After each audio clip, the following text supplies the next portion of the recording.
Alright guys, good morning. Alright, let's jump right into it. So we talked on the podcast about the turn 7 concept for a deck, and now we are going to show you what that looks like. So here's a deck that we've been talking about. It is a partner commander deck with Tormod the Desecrator and Crom Ludovic's Opus. Tormod the Desecrator, he's 1 black, 3 colorless for a 4/2 zombie wizard. Whenever one or more cards leaves your graveyard, create a tapped 2/2 black zombie creature token. And then Crom Ludovic's Opus, he's a 4/4. Good morning, baby. My son just woke up. Crom Ludovic's Opus, 3 colorless, 1 blue, 1 red for a zombie horror 4/4 flying with haste. Whenever an opponent casts his or her second spell each turn, you can draw a card. And then the true commander of the deck is Gravecrawler. 1 black zombie. Gravecrawler cannot block. You may cast Gravecrawler from your graveyard as long as you control a zombie. And it's always going to be easy to control a zombie because we're always going to have access to our commanders. And then we'll just jump right into the deck or right into a game, and we'll see what it looks like. So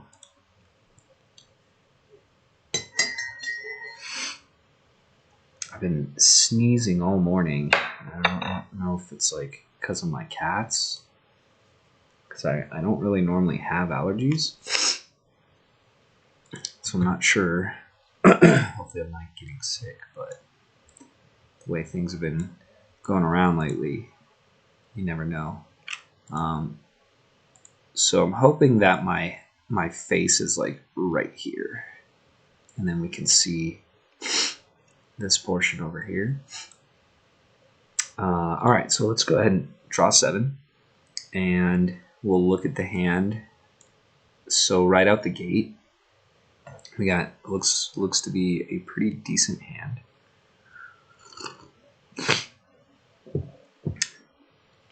This is actually really, really good hand. The only thing that's missing is a tutor to go and get Gravecrawler, but we'll see how it plays out. It always seems to do what it's trying to do. So we resolve any cards like a Leyline before we draw. So Leyline of Anticipation, 2 colorless, 2 blue. Enchantment, if it starts in your if Leyline is in your opening hand, you may begin the game with it on the battlefield. So this is my opening hand, so we will begin the game with Leyline of Anticipation in play. It gives all of my non-land cards flash. So now my deck, starting on turn 1, is playing at instant speed, so it's very, very good. So let's jump into turn 1. So turn 1, we draw. We get a cool Liliana Vest Snow-Covered Swamp. And Path of Ancestry enters the battlefield tapped. Add to your mana pool 1 mana of any color in your commander's color identity. When that mana is spent to cast a creature spell that shares a creature type with your commander, you can scry 1. So this is amazing. So we'll start with this one. You always want to play your tapped lands early, because then it's not going to necessarily feel like you're slowed down. So now we'll jump into turn 2. Turn 2, we draw. I would still. So if I had an opponent that I was worried about their graveyard, I would hold on to Bojuka Bog until they start filling it up, and then play Bojuka Bog. But if I'm not, I would want to play it. If nobody's playing a deck like that, which happens, I would want to play this early just because it comes into play tapped. And now I would either want to. I'm going to want to play probably Dockside Chef. So we'll play Dockside Chef. He is a human citizen, so he does not share a creature type with either of my commanders. No. And actually, what you would really want to do is just pass the turn, and then at some point, whenever it makes the most sense, it's usually at the end of the turn of the person that goes right before you go. But when you have, so this creature's a 1/2, right? So if someone has like a Rice the Redeem that they played on their turn and they attack you, you could flash this in and block their 1/1 and kill it, right? So the optimal play would be to play at flash speed using Leyline and wait for that. Jump into turn 3. And now we have a Dark Ritual. And let's look at this. So the bad part of what's happening right now is that we really would want to probably get Crom Ludovic's Opus out, but we don't have the correct mana to do that, which is too bad. 1, 2, 3, 4, 5. I can get 1 blue, but not one that's blue and red. So probably what I would do is we'll go into a Skull Clamp. And then I pass the turn and go to turn 4. Turn 4. Watery Grave, pay 2 life. Okay. So we'll pay 2. Now we can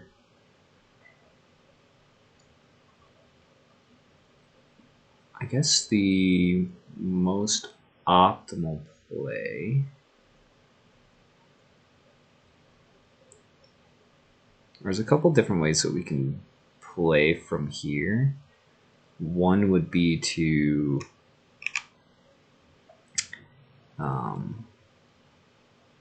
use the Dark Ritual. I think. Well, maybe not.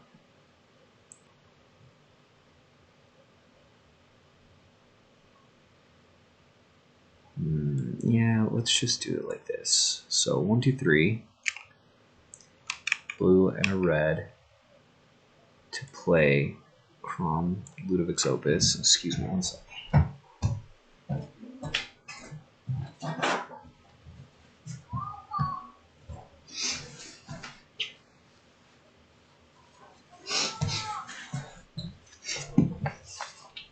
Oh, man, I think I am getting sick.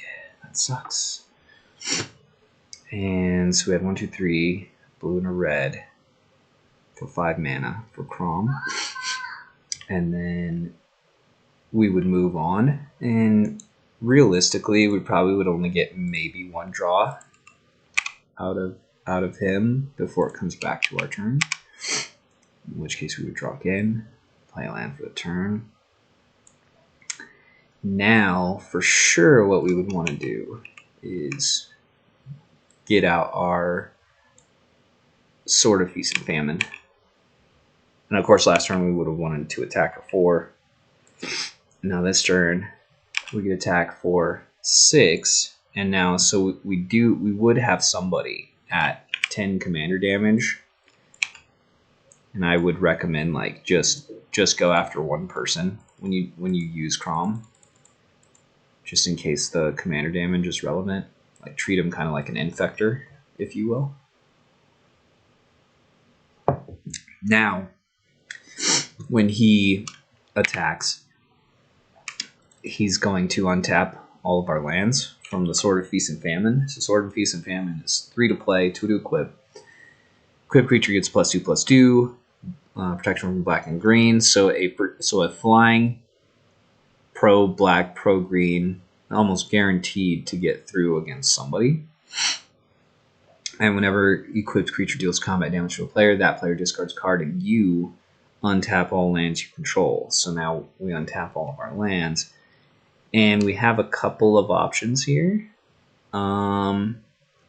So this one says whenever Headless Rider or another non-token zombie you control dies, create a 2/2 zombie creature token. And this one says whenever you cast a zombie spell, put a 2/2 black zombie creature token on the battlefield tapped. So clearly we'd want to play this before we played this.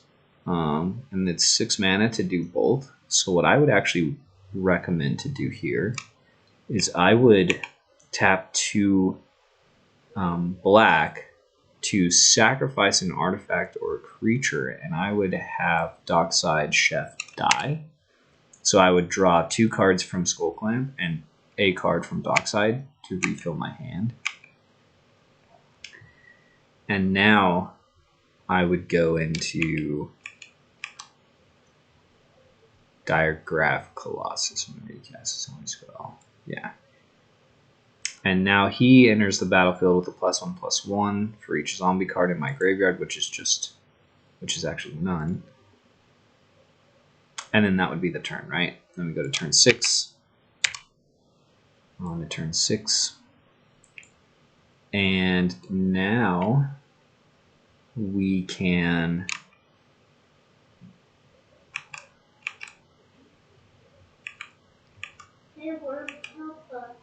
I'm right here, baby.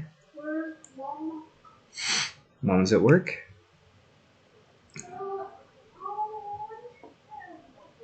And he always gets upset when Mom is at work. So we'll play Black Market. This card is absolutely amazing. Excuse me. Oh my gosh.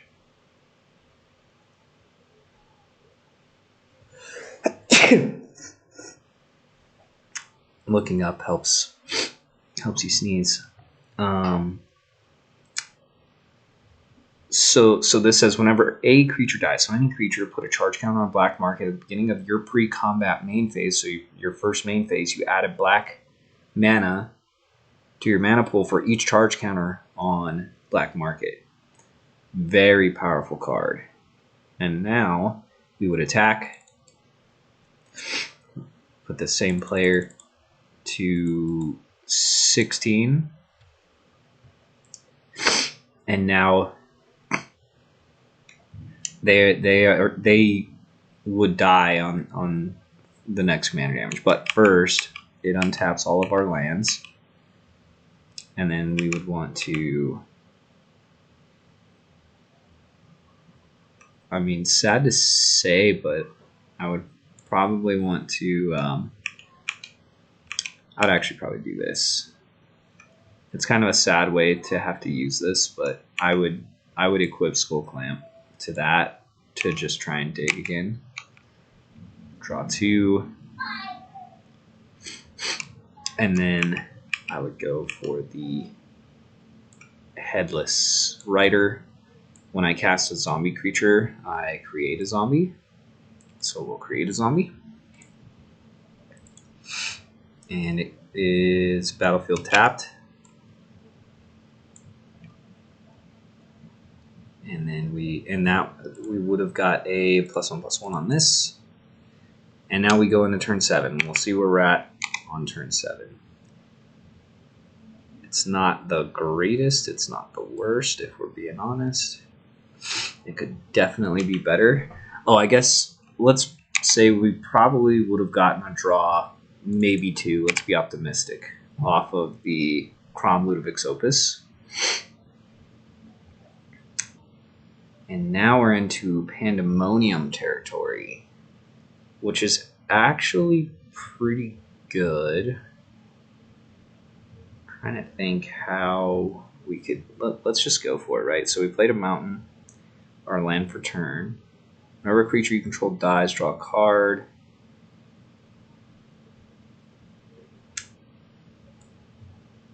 Well, this is kind of a very interesting place to be.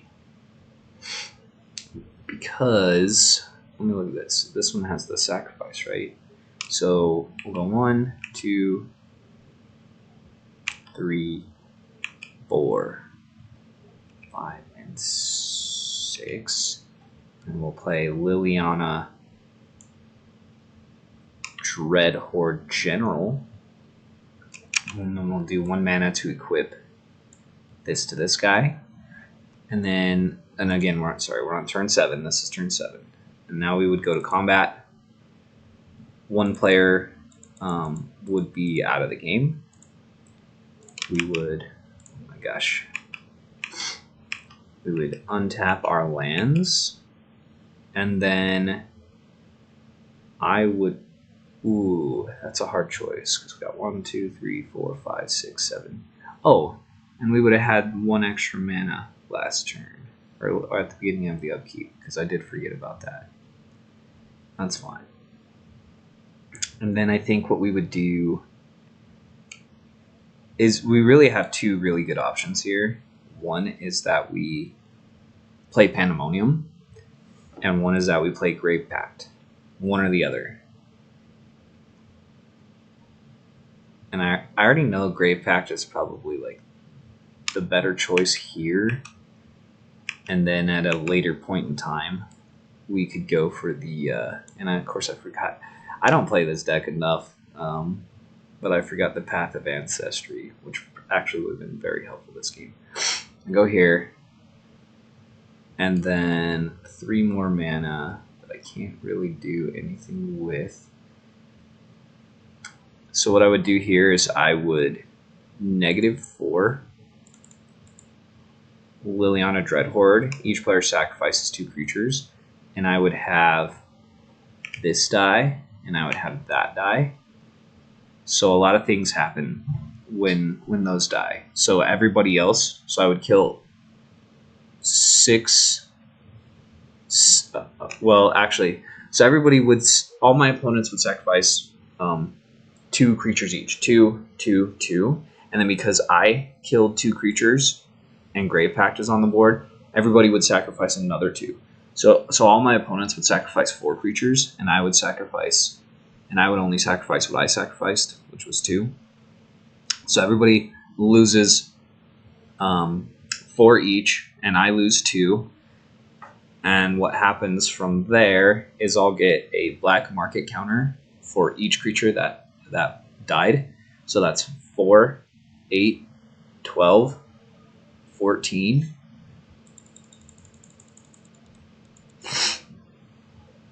And whenever a creature I control dies, I draw a card. So I would draw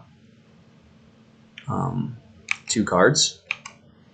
And on top of that, one of those creatures was equipped with Skull Clamp, so I would draw another 2 cards. And then whenever Headless Rider or another non-token zombie you control dies, create a 2/2 black zombie creature token. So Diregraph Colossus died, so I would get another zombie, and this one does not come intact. All right, and now we're sitting at 3 mana for this turn. I think what I would want to do... Well, I can't do that one because she costs a little too much. Whenever Undead Augur or another zombie you control dies, you draw a card and you lose a life. I'd probably just go for him for now, I think. Put Undead Augur onto the battlefield. And then... So this isn't...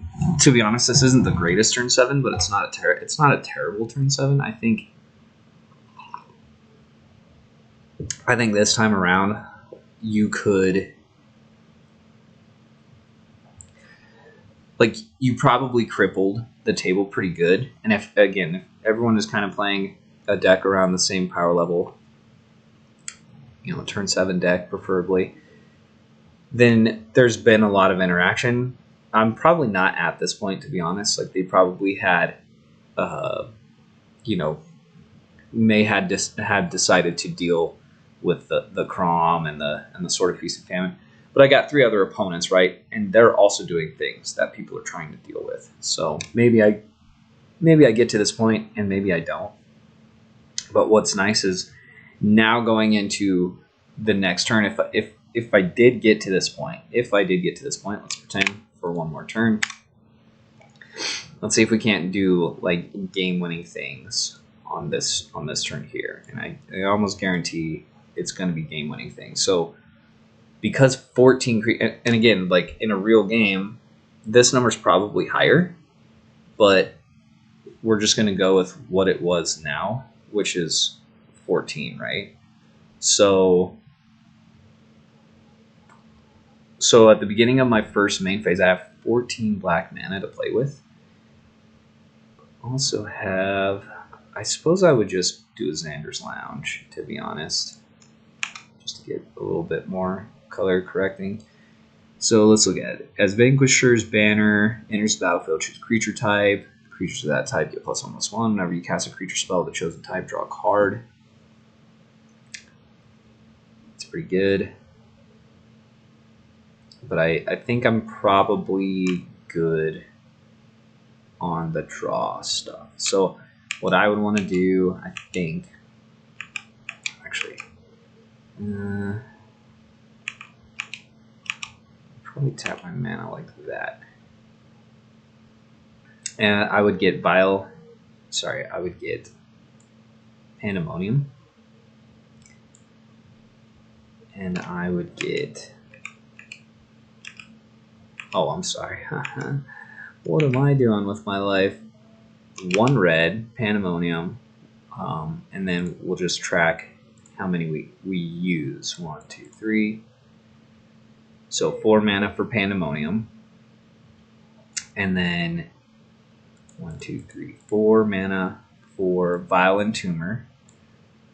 So Violent Tumor says he's a 2/2 Death Touch. When Violent Tumor enters the battlefield, search your library for a card. Put that card into your graveyard and then shuffle. So obviously, finally, usually it doesn't take this long with this deck, but it is what it is. It's totally fine. We would get Gravecrawler, put Gravecrawler into the graveyard, and then when Violent Tumor enters the battlefield, we would get a trigger for Pandemonium for 2. And actually, the way you would want to play this perfectly would be to use another mana to equip this zombie here. So then when this comes into play, you have this 2 damage trigger, which kills the zombie. And then when the zombie dies, we'll get, and of course we won't count that for this, but when that dies, all my opponents would sacrifice a creature. I would draw a card. I would draw 2 more cards, and I would get a charge counter here. I am so sorry.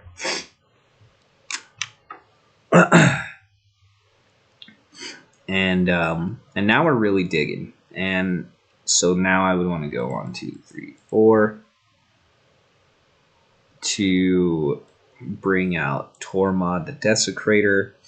When Tormod the Desecrator enters the battlefield, I get a 4 damage trigger here from Pandemonium. That I would, again, I would want to equip Skull Clamp here. Play it, deal the 4 damage to the Violent Tumor, draw 2 cards. And then we would get a charge counter here. All my opponents would have to sacrifice a creature. Because that creature died, I drew 2 cards from Skullclamp. I draw another card from Liliana Dreadhorde. And now we can use our last remaining mana from Black Market to play Gravecrawler. So when Gravecrawler leaves the graveyard, we'll get a 2/2 zombie tapped from Tormod. Never hit this for another. Whenever undead or another zombie you control dies, you draw. Oh, right. I would have lost 2 lives so far and drawn 2 additional cards from the Undead Augur triggers. And now probably can do some game-winning stuff, because what we would do from here is when Gravecrawler enters the battlefield, he creates a Pandemonium trigger. Whenever a creature enters the battlefield, that creature's controller may have it deal damage equal to its power to target creature or player of his choice. And I think, let's look at this real quick. Pandemonium.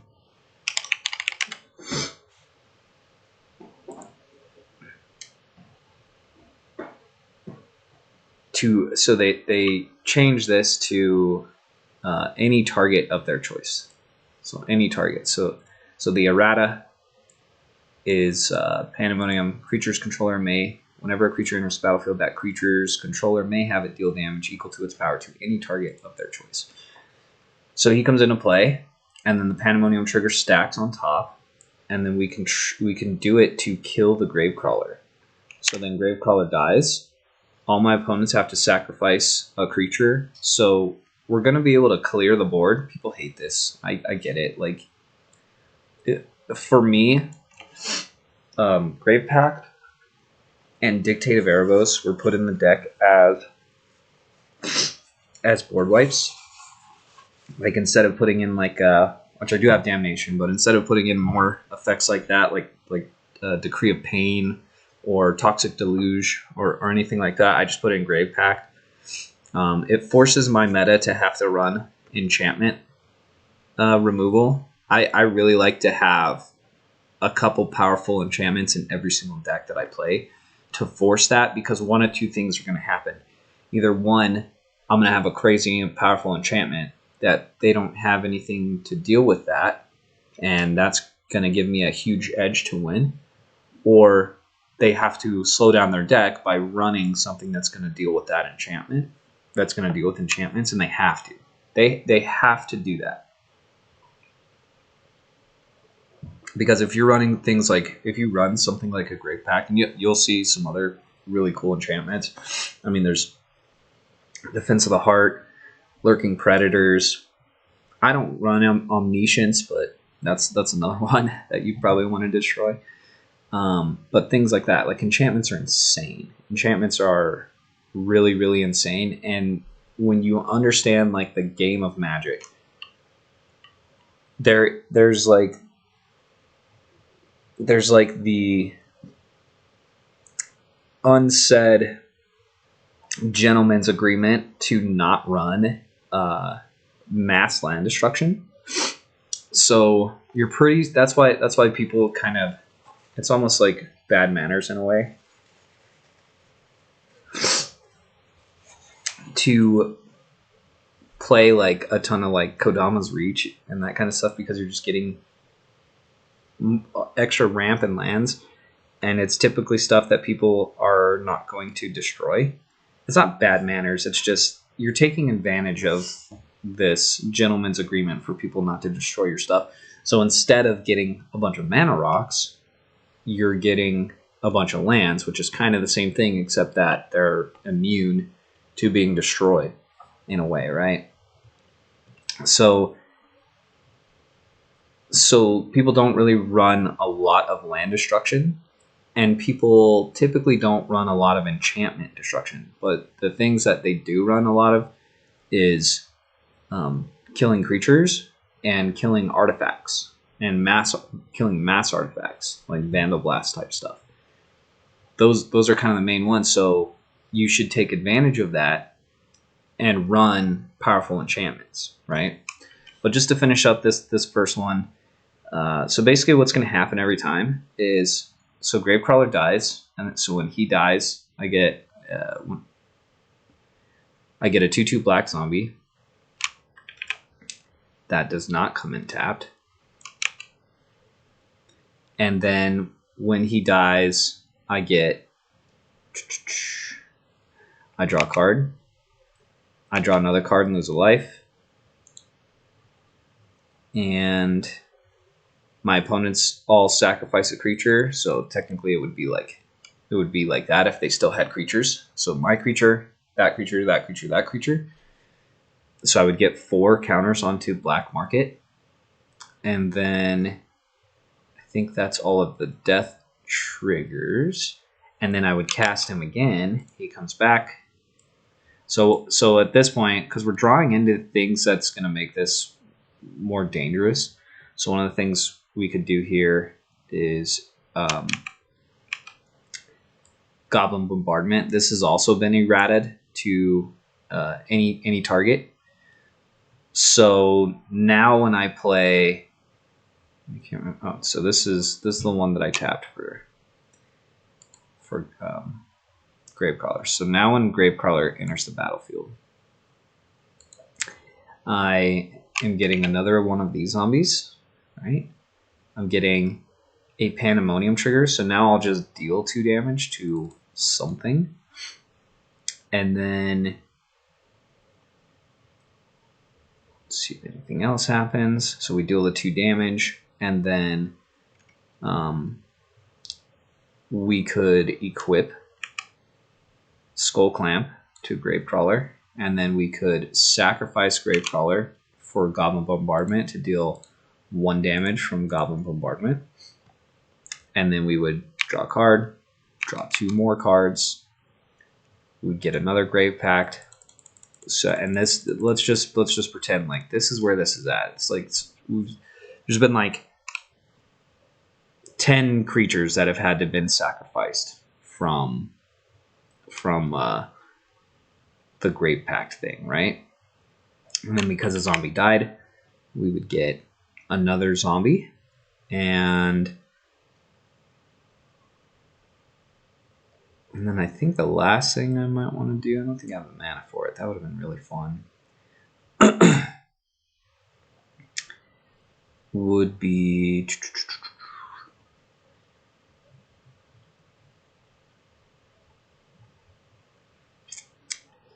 I think we would just keep doing this a couple more times. So Gravecrawler comes into play. We deal another 2 damage, another damage. We equip it, sacrifice it for that damage. We get this. Yes, sir. Draw a card, lose a leg. And for this one, Huh? this is No, that's not for you, baby. Draw 2 more cards from Skull Clamp. Draw another card, and I think I missed that, from Liliana. And then everybody sacrifices another creature, which gives me another 4 counters on here. Do it again. Gravecrawler comes back. We get this. We do that damage. We sacrifice it. Deal after we equip it with Skull Clamp. It dies. Deal another damage here. We get another here. We draw 1, 2, 3, 4. And now we go to combat. Swing, untap all of our lands. And we have, excuse me, we have a lot of options that we could do at this point. Like we have Astronaut's Altar, we have Necro Duality, we have Buried Alive. So Buried Alive, for instance, if we did Buried Alive, we could go and get, so this says 3 creature cards and put them into your graveyard. So we could go and get, I would get,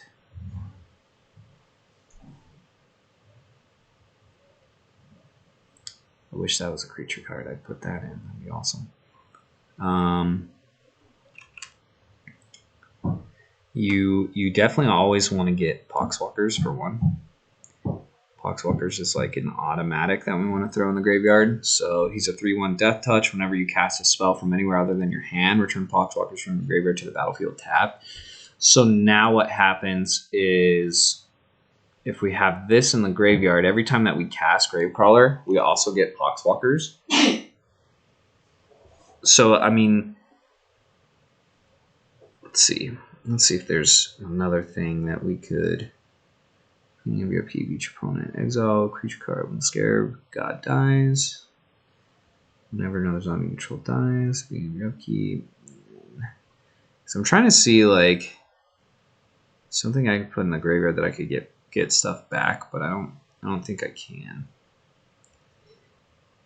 Because so usually what I would throw in the graveyard is like I'll probably just throw Dockside, and then the last, you usually want to throw Anger in there so you can give all your creatures haste. But unfortunately, we drew him. So the last one, I don't know. Let's do Will Help the Rock Cleaver, I guess. Okay, so We have our 3. And now that'll go away. Now what we can do is we could... Adrian, not okay. We could play Ashnod's Altar.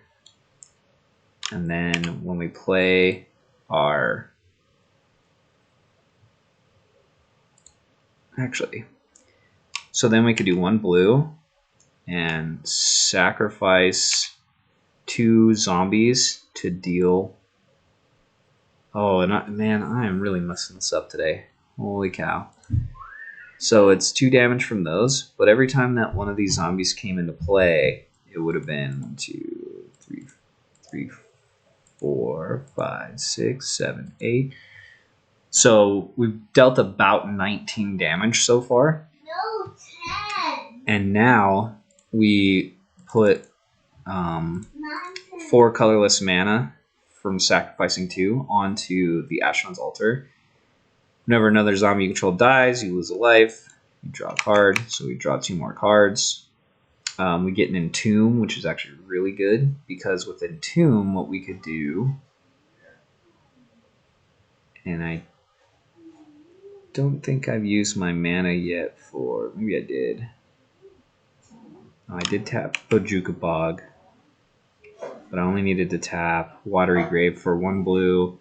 I could use the 3 colorless to put the Necroduality into play. I could sacrifice this, and it just, as you can see, like you sacrifice 1 creature, and you're dealing like a ton of damage. What I would want to do for sure is actually cast the Entomb, throw it into the graveyard. Hold on, baby.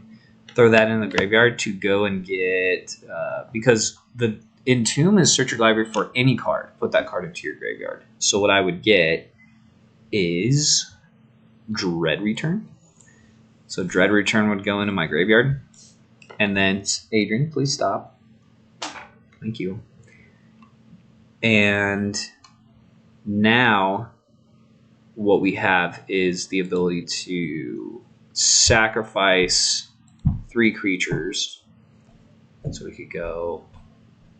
Actually, let's just do this. We'll tap 1 mana to cast Gravecrawler.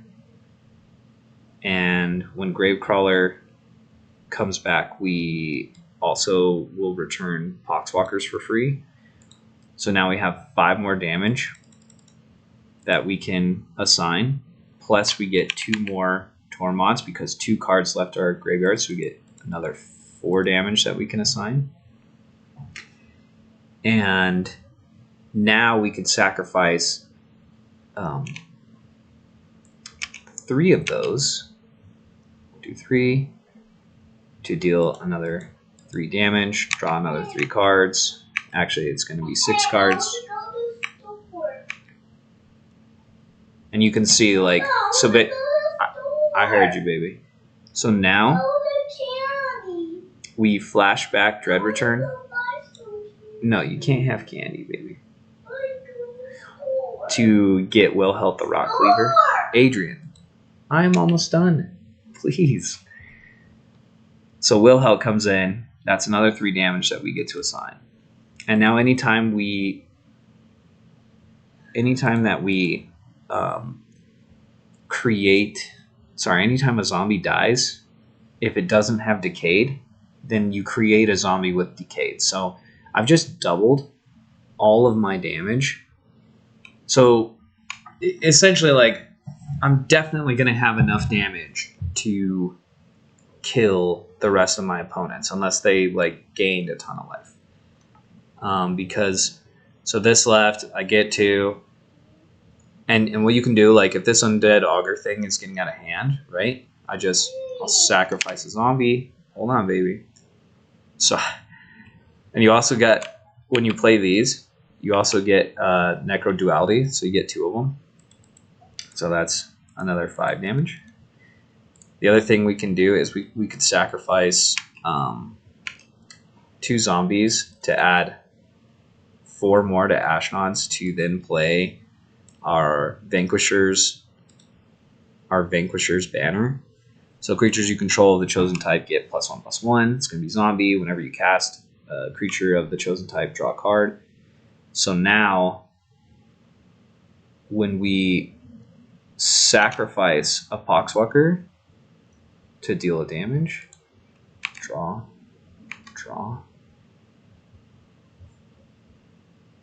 And again, like, this number is going crazy. This number is going crazy. That's going to be another 2 damage. We could sacrifice those for mana, which we might at this point because we don't really need that. So we could sack for 2 mana to get an Arcane Signet, which is then going to allow us to play the Gravecrawler again. So sacrifice the real Gravecrawler, draw, make a zombie token, make another zombie token, 2 damage, 4 damage, and I'll just stop there. Like, it'll just keep going. So this is this is the deck, like, as it hits its stride, if you will.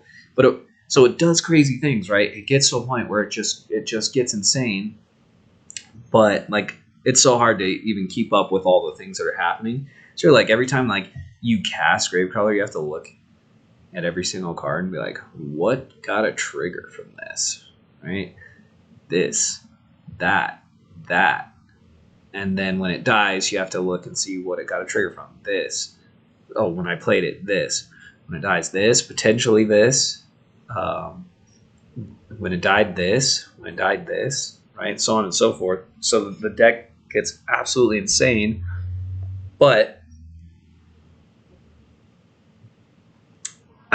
it shouldn't. The decks, should not be doing this kind of stuff if you can help it, like before turn 7. You want to start doing these things on turn 7. Every commander deck should be insane like this, in my opinion, at turn 7. They should be going crazy. They should be doing big, scary things.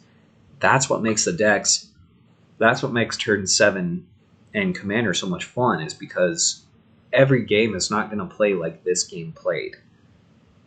Every time I've played this deck, it has not been this. It's can be something completely different. I've had games where what I have on the table is Altar of Dementia. Sacrifice creature, target player puts a number of cards equal to the sacrifice creature's power. You mill them. You mill a target player, and when you get this, and you get something like actually perfect. You get Door of Destiny. So every time that you're casting a zombie, your zombies are getting bigger. So now if my zombies are all like 5/5s or 10/10s, you can see like I can easily get an amount of zombies that's enough to mill someone's entire deck. So it doesn't always play the same way. It could have Crom Ludovic's Opus with, you got Door of Destiny, so it's big, Vanquisher's Banner, so it's like a 10/10, and then you throw the Wand of Orcus on it. Whenever equipped creature deals combat damage to a player, create that many 2/2 black zombie creatures.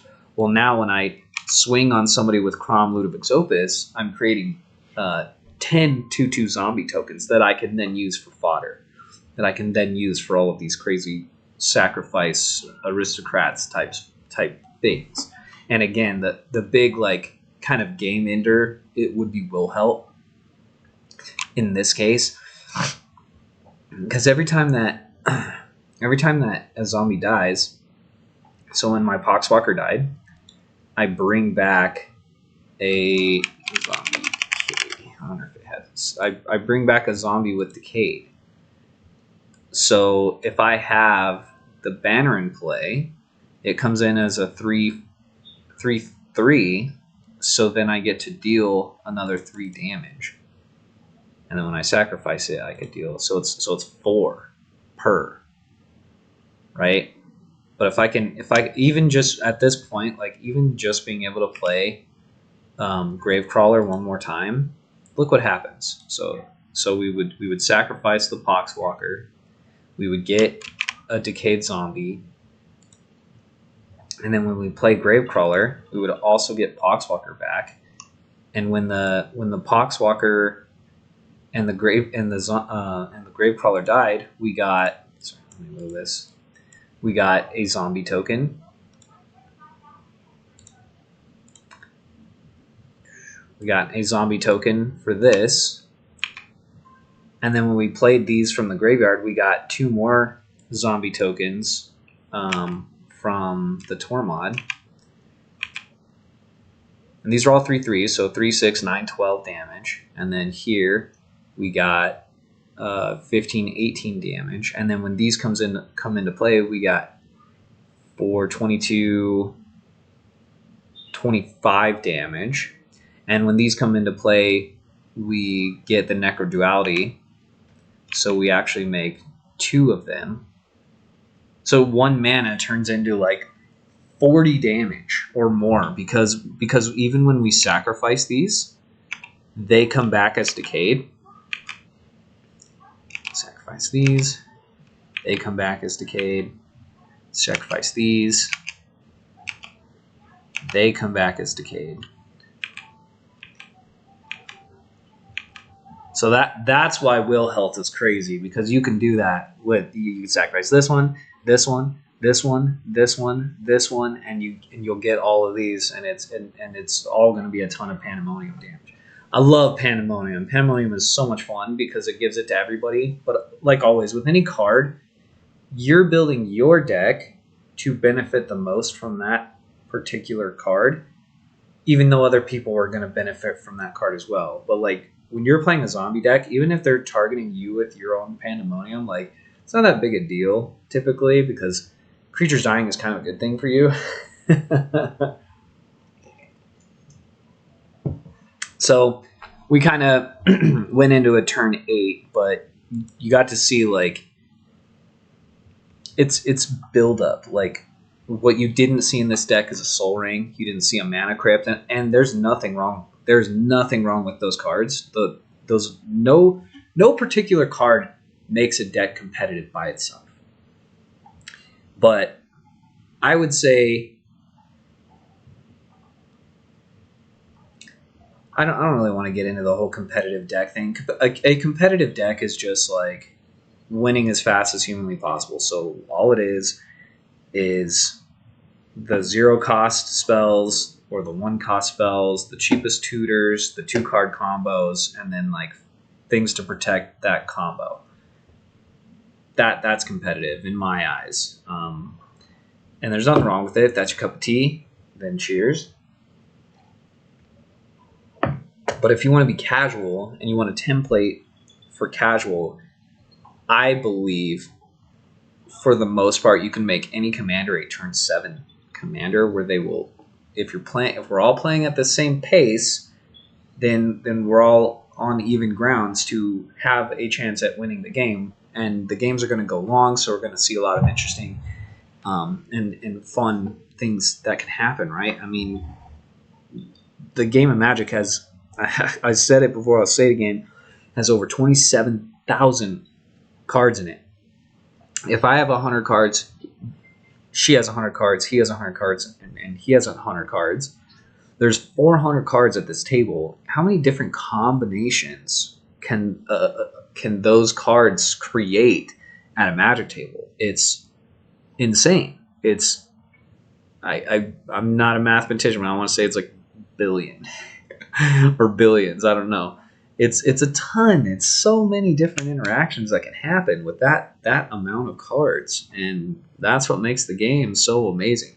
But if you just want to win, go play competitive. But if you want to have a fun social experience where you're really letting the game of Magic show its potential, because again, like if you're, and this, I'm not trying to look down on CEDH, but I'm envisioning CEDH being like, that's why you guys should come over and play ours. Well, then I feel like I have to fight for why I think people should play casual. And this version of casual, I think, is in my opinion, probably the best one to go. And again, my opinion. But when you're playing competitive, you're missing. When I play competitive, I'm missing out on. Sorry, when I'm playing casual, I'm missing out on a lot of things that competitive brings. Right, a lot of interaction, a lot of sweaty hands, and then vice versa. When someone is playing competitive, they're missing out on a lot of things that casual has, because or that casual brings to the table. When you're playing a singleton card format, and you're not, and I'm not saying you're not allowed to play tutors, but let's say like either few to none for tutors, your deck is always going to play different. It's not going to be doing the same thing. I would challenge a competitive player to show me like a deck that can win in several different ways instead of like two or three, right? So like I said, this deck can win in combat damage. It can win with flying combat damage. We got the horde wing scab. It can win with non-combat damage. It can win with loss of life. It can win with mill. It can win with commander damage. Like it can almost win in every way fathomable that you can do in the game of Magic. Like almost, it can win in so many different ways. And every time that I play it, because I generally just the tutors are to get Gravecrawler. They don't really have another point. There's not like a 2-card combo in this deck. Like really, if I am gonna go and get like a second card with if I can Sidisi more than once, or I can tutor more than once, I'm probably just gonna go and get Poxwalkers or Necroduality so I can do the Gravecrawler thing. But I digress. My boy's hungry. He's gonna want breakfast. So cheers. We'll see you guys on the next one.